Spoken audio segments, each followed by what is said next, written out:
Hey guys, Kevin Cage back with another cryptocurrency update. Welcome to the channel. Like and subscribe if you're serious about the digital asset space, and let's get right into it today. So I'm going to make a brief video just kind of showing a few points with the real-time payment systems being updated. Now I'm going to give you guys just a heads up. This may or may not have anything to do with XRP, but I'm showing you the need for improving not only domestic but cross-border payments, the very use case that XRP and the ecosystem is aiming to tackle. So right here we have JP Morgan, we have Bank of America, we have American Express, I believe even like Wells Fargo. They all reference in these screenshots. I have the links as well, and we'll go over them briefly.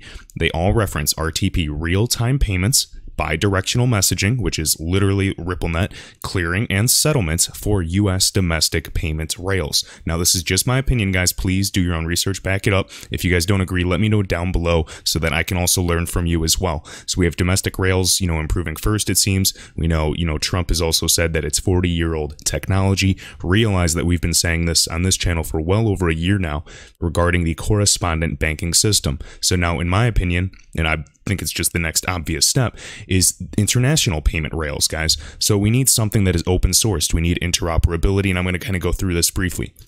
So we have screenshots. Hopefully you guys like my coloring skills. So we have American Express up here, and we can see right here it says, well, let me just go on the website so it's not cut out. So real-time payments, guys, we have Amex, and then literally right here, other prominent solutions. One is PayPal's Venmo, which is, gained significant traction as a person-to-person, peer-to-peer payment solution. Another is Ripple, which is building partnerships with banks, payment processors, and fintechs, financial technology firms, around its blockchain distributed ledger. Again, this is superior than, a lot of other DLT solutions, and XRP, the cryptocurrency, especially for cross-border transactions. Okay. I want to make sure I wasn't missing anything there.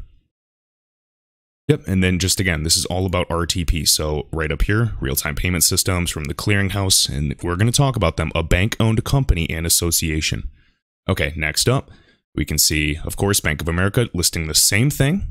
RTP, real-time payments in the United States, bringing visibility, of course, with messaging, bidirectionally speaking, 24/7 availability, not worrying about when the banks are open or the networks are available. And again, right here, immediately send and receive payments using the first new clearing system in the United States in more than 40 years. Okay, we don't need to go over this. I know I've already shared this in the past. 24/7 availability, even the ISO messaging standard. Funds are transferred within 15 seconds. Pretty cool. And then, of course, they can see ways to use as well. All right. And then the very podcast here on Bank of America's website. And then JP Morgan, we've already covered as well in the previous video. So be sure to check that out. Again, real-time payments. Funny enough, it also noticed, a ripple effect. And then we can see liquidity management. Okay. Now, I want to scroll down here a little bit. So, my opinion, guys, so it seems the United States is going digital. It's quite obvious at this point, whether it's a digital dollar, whether it's a crypto asset or type of stable US dollar, token. To some degree or another, we might not even notice the difference. It might just be USD, and we're just transferring it electronically. It'll just be the underlying technology. I think everyday people, you and me, won't even notice the difference. Now, JP Morgan, however, seems that it will have some success with their group of banks, their various subsidiaries, and other groups within their network for intra-bank settlement with their JP Morgan coin. Now, intra-bank, guys, is between banks. It's still a closed network. We can create as many walled gardens. If every bank or every country did that, we're still going to have the same issue we have today, which is interoperability, guys. There's still that issue of trust. So today we have a bunch of walled gardens, as we call them, or networks that do not interoperate well. There's a bunch of clunky messaging and interoperability to go between them. And with Swift and the correspondent banking network today, sometimes it takes, 8 to 10 intermediaries going through. Don't even get me started on the success rate and how easy it is to actually fudge and, miss or lose payments altogether. So the world and the rest of the United States banks or even financial institutions globally will not want to trust JP Morgan for everything and use their coin for intra-bank. Notice intra, I-N-T-R-A. Now, the thing about XRP specifically, named along with JPM coin at the World Economic Forum in Davos, where the 1% of the 1% meets. This happens annually. They talked about JPM coin being intra-bank, and then they named XRP as the interbank settlement for tokens, okay? So again, they're not going to want to trust them. Trust is still the issue here. Let me see. And then X Manuel R. Hernandez P. shared again, Ripple, Brad Garlinghouse CEO talking about this. Other banks won't want to use it. The issue of trust still exists. David Schwartz, CTO, of course, talked about this as well. Of course, it's not going to work as a bridge asset, and other banks would want to use their own coin. Therefore, we still have interoperability, a trust issue, favoritism, kind of nepotism towards that. And, I agree. More and more walled gardens, it's the same issue that exists today. We need a bridge, and connecting these network ledgers, these ledgers of various networks, mobile, banks, nations, with a protocol, ILP in this case, interledger protocol, and then a crypto asset to transfer said value. And ILP is value agnostic.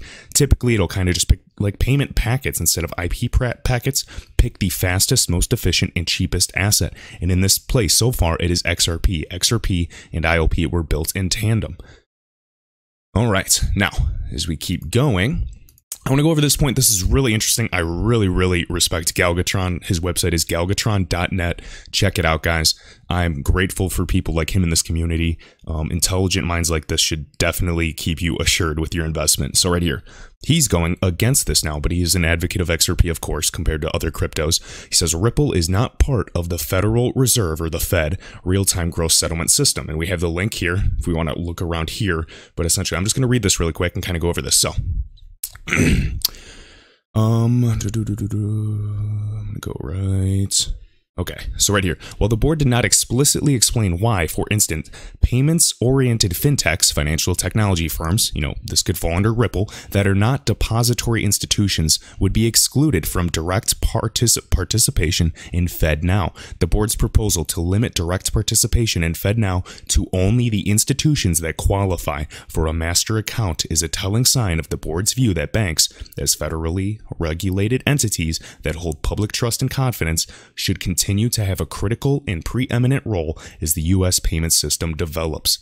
All right, now let's kind of go over that. So he does not believe Ripple in any degree will be, used regarding at least XRP. Now, of course, Ripple holds many consultancy, kind of roles as consultants for not only the International Monetary Fund, the World Bank, the Bank of International Settlements.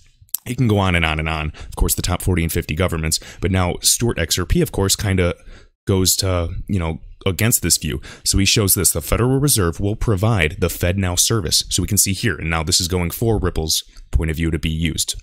So Federal Reserve System becomes founding sponsor of Faster Payments Council December 5th, 2019. Now, if we go to this, the Faster Payments Council, look who we see here. We see Pat Thelen, okay, technology provider. Now keep in mind, there are also other technology providers listed, but I just wanted to show you that Ripple is one of them listed, okay? I don't want to, get all hype. We got people, represented from MasterCard, Visa, NACHA, Nacha, which we've gone over as well. We saw that Visa literally said that they acquired Earthport to help and utilize Ripple technology to replace the SWIFT system, all right? I'm just saying, Ripple is far around, of course, JP Morgan coin, or JP Morgan, excuse me, as well. So, I want to keep going here. So he says, as a member, will actively participate in the FPC's work to facilitate faster payments in the United States, enabling Americans to securely pay anyone, anywhere, at any time with near immediate funds availability. U.S. Faster Payments Council, FPC, at large member, Pat Thelen, Ripple, only at large member, is Ripple. So again, will cross-border transactions also be available in the FedNow service? And this is a quote: at launch, the FedNow service will support only domestic payments between U.S. depository institutions. ... Ripple is for cross-border payments. And it seems more and more likely at this point. And again, I was just kind of showing this. And then Galgatron, has many consulting roles, as I've said. And I just want to read this verbatim. So, I mean, yeah, that's all I'm saying. I had limited characters, so sorry about any typos or spaces. And I just said, yeah, that's all I'm saying, until we see something truly, truly tangible. But, by that time, anything tangible would already have the hype and the price would appreciate. We'd probably see, price go up in some degree. Ripple, the company, is definitely found far and wide in the financial world. Now, which is why I'd rather, obviously, risk it, because everything is a risk with XRP over Bitcoin. Nothing is guaranteed, but I absolutely love what I see. Okay, so we're going to keep going here. And again, this is Faster Payments Council, FPC. So you guys can find them. This is fasterpaymentscouncil.org, and this is /leadership. Okay, I was just looking at some ACH systems and looking at the world's ACH systems and real-time gross settlement systems. Sorry about that.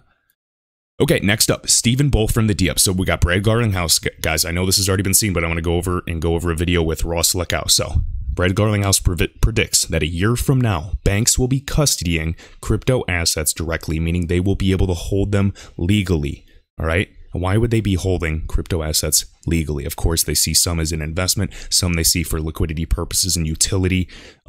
Some even with like Chainlink potentially as, some type of, I wouldn't say banks really would hold that, but who knows? I could be wrong. I'm not even going to speculate with that, but essentially, holding them and incentivizing, and some, assets are used for securing the network. Some are, for, getting accurate data, things of that nature. So again, the reaction of Ross Leckow from the International Monetary Fund, and the question came, will the International Monetary Fund hold crypto assets in the future? And I found this to be really, really funny.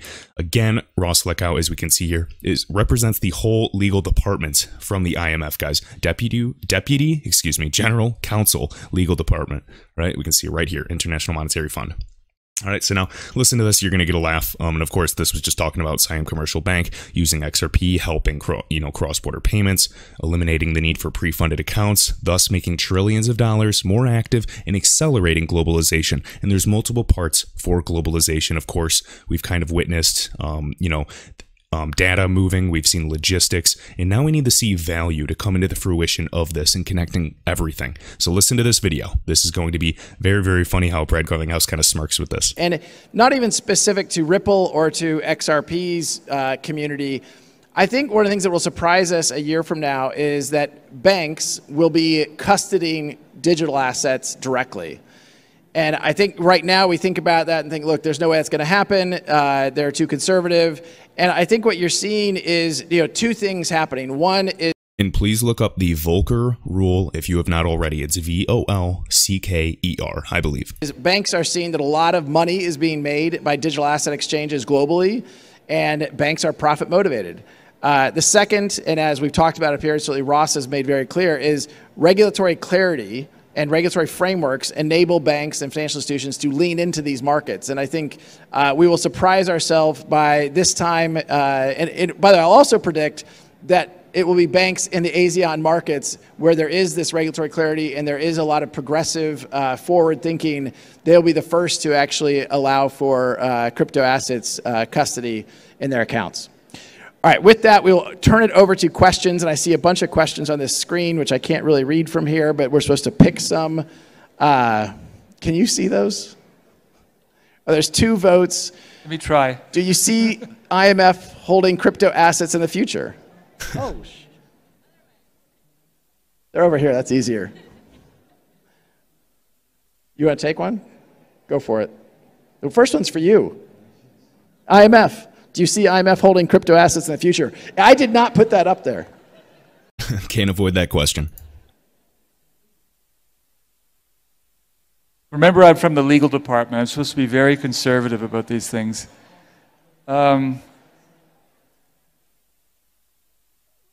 don't want to go into great details about Maybe I should take what the IMF is going to do. I think we stunned Ross into silence with that one. For that to happen, okay, under the current legal framework, some country would have to use a crypto asset as its currency. Interesting. So under the current legal framework, some country would have to use that crypto asset as its currency. Now, let's continue right here. So we got Matthew, L-I-N-Y, on Twitter here. International Monetary Fund has the green light to hold, digital currency. So as we can see, central bank digital currency, this is national_crypto just sharing this in April. Marshall Islands, now this doesn't have to do with XRP, Marshall Islands to power world's first digital currency with Algorand, the cryptocurrency I know we've seen on the blockchain with Algo, A-L-G-O, in SFB Technologies. So again, we have the presentation here if you guys want to check this out. Again, this is Invest Asia 2019 Money Supply 2.0, and this is basically just talking about this. This is the presentation by the Minister of Marshall Islands. This is absolutely, fascinating to me.